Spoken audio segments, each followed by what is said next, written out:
Për shenjave të vogla të Kiametit gjithashtu, hadithi më poshtëm, thotë do të vijë një kohë që nuk do të bëhet Kiameti derisa të vijë një kohë që thotë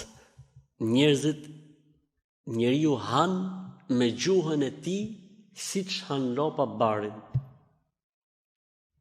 Kjo më kujton mua analistët. Analistët me çfarë hajnë? Kush i pagun? Apo ja? Ke parti në analist përveç disave që i ka falë Zoti, tamam, besimtar të mirë ose njerëz drejt. Ata që janë njerëz drejt ose besimtar, ndër analistët nuk në Shqipëri flas, nuk e kapin dorën, nuk janë pesë. Pjesa tjetër,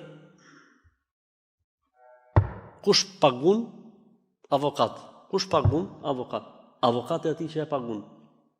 Pra nuk do të bëhet Kiameti derisa të hajë njeriu me gjuhën e tij, siç han lopa barin. Do të thonë, aty ku paguat aty bën avokatin.